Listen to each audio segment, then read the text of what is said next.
aizy reo teny mamy fahiny nahoana no mangina re molotrao sangitina ve ka mampijaly sa tsy natao hoaiana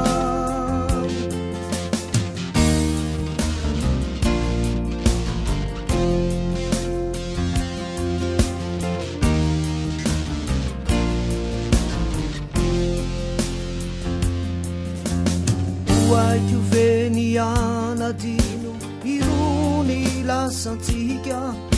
ka vetso sy tsy ahy no any mitanisa ireo fahasambarana no tiavina tahalo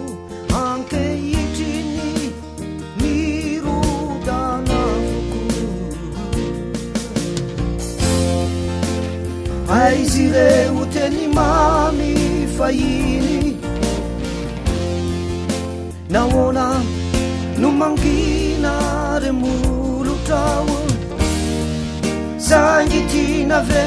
ka mampijaly sa tsy natao hoaiana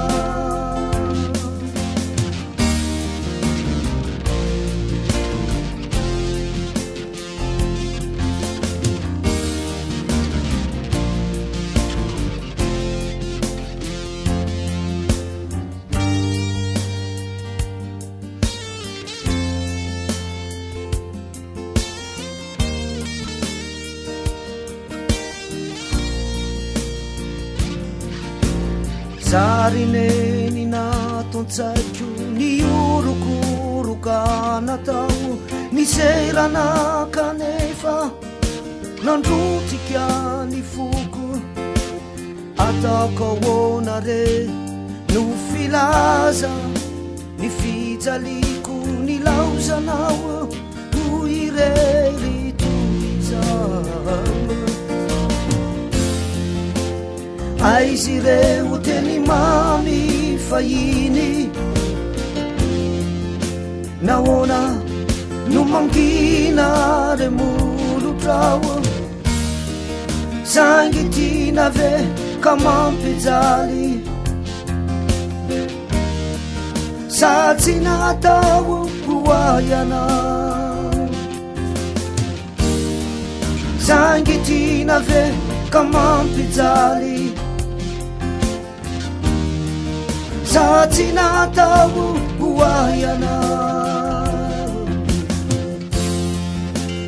aizy reo teny mamy fahiny nahoana no mangina re molotrao sangitina ve ka mampijaly sa tsy natao hoaiana sangitina ve ka mampijaly sa tsy natao hoaiana sangitina ve ka mampijaly sa tsy natao hoaiana sangitina ve ka mampijaly